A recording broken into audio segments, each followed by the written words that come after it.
बोलिए लक्ष्मी लक्ष्मी नारायण की जय, विष्णु भगवान की जय। आंवला नवमी की कहानी कार्तिक के महीने में सुनिए। इसे सुनने से बहुत लाभ मिलता है।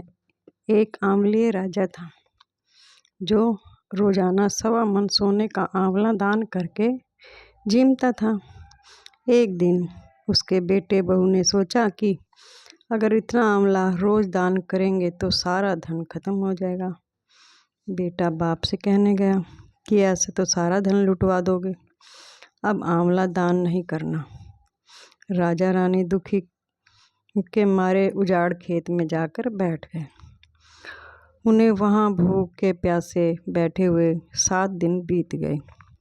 राजा आंवला दान नहीं कर सका और आंवला दान किए बिना वो खाना भी नहीं खा सका। जब भगवान ने सोचा कि अगर मैं इतना सत नहीं रखूँगा तो दुनिया में कोई मुझको नहीं मानेगा। भगवान ने राजा से सपने में कहा कि तू उठ और देख तेरे पहले के जैसा ही राजपाट हो गया है। आंवले का पेड़ उग रहा है, उठकर आंवला दान करो और जीम लो। राजा रानी ने उठकर देखा तो पहले जैसे ही राजपाट और सोने का आंवला हो रहा था। वे लोग रोजाना पहले की तरह 1.25 मन सोने का आंवला दान करने लगे। इधर बेटे बहू के अन्नदाता से बैर पड़ गया। नाराज हो गए वो। आसपास के लोग कहने लगे कि जंगल में एक आंवलीय राजा रहते थे, उसके पास चले जाओ, वह तुम्हारा दुख दूर करेंगे। वे लोग वहाँ पहुँचे तो रानी ने ऊपर से देख लिया। अपने आदमी से कहा कि इनको काम पर रख लो, इनसे काम कराना और मजदूरी ज़्यादा देना। एक दिन रानी अपनी बहू को बुलाकर वहाँ से मेरा सिर धुआने लगी।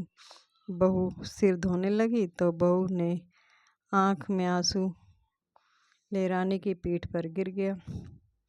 रानी ने पूछा कि बहू तू क्यों रो रही है, क्या बात है, मुझे बता, ऐसी बात है तो कोई मुझे बता। बहू बोली कि मेरी सास की पीठ पर भी ऐसा ही मस्सा था, वह भी 1.25 मन आंवला रोजाना दान करती थी।